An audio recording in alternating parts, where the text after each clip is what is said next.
Believed a myth by Terrarians, the tales of a creature capable of consuming the very gods themselves have perpetuated through the ages. Little do most know that the stories are all true. That a being of immeasurable power, transcendent of this universe, burrows through the fabric of space, time and even reality, crossing dimensions in search of a means to sustain its ever-growing appetite. The Devourer, it turns out though, has a much more humble origin than anyone could have anticipated, elevated to the realm of cosmic deities by the short-sightedness of a tyrant, only concerned with his own machinations. A tyrant whose actions may very well have doomed the whole of existence. Gods had begun. Humanity had all players deep and challenging, different is less likely to get me horribly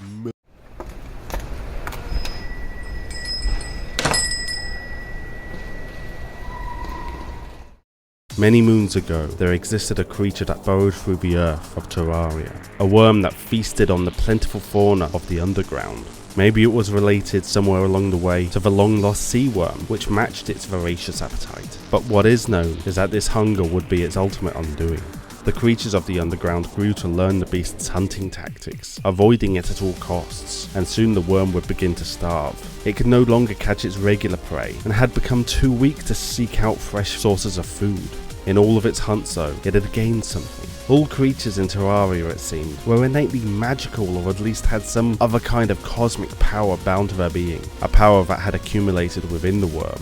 In its starving madness, the creature had a notion to try and focus the power. It knew not what would happen, but it had to be better than death. What followed would be an onslaught of terrible realization, an awakening of consciousness and awareness of existence beyond the boundaries even gods knew of. The worm had torn a rift in reality, tunneling between dimensions.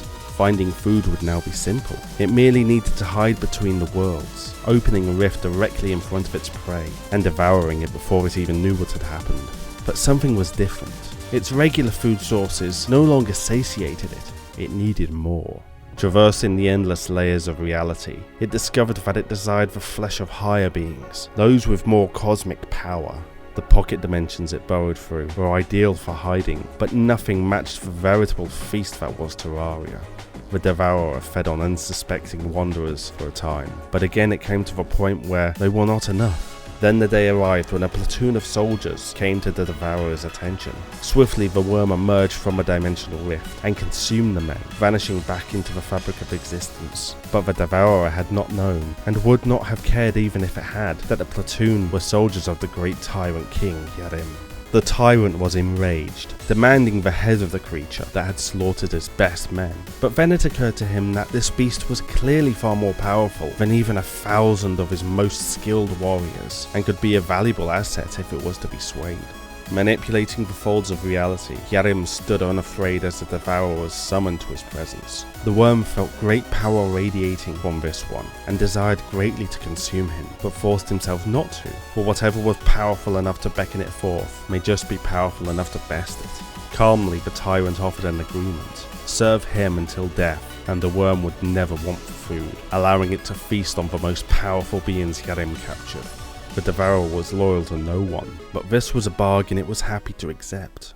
It was not long before the deal came to fruition, as Yarim finally captured his greatest enemies, traitors of vast power, demigods in their own right, Raylor and Status.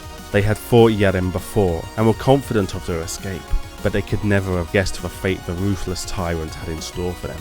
Opening a portal to the eldritch pocket dimension where the Devourer dwelt, Yarim tossed his foes in and watched, unblinking, while the worm ripped them apart, and only closed the portal once their final screams had fallen silent.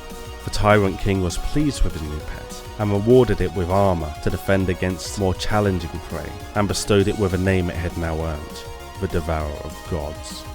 Having absorbed the full power of the cosmos and realities unfathomable to the minds of those on Terraria, it seems the Devourer of Gods is able to bestow portions of its power onto other worms of its own kind, creating cosmic guardians to assist it in its hunts, and hunt it does. Through consuming the powerful beings Yarim serves it, it is likely the Devourer is capable of besting just about any creature or god in the whole of creation. In time, the Devourer may grow tired of Yarim, consuming him and the whole of Terraria in one fell swoop, going on to devour entire universes as a scourge beyond imagining, What would happen then is incomprehensible. Maybe the worm will act as a seed for a new existence, or simply remain, left to starve in cold, empty reality.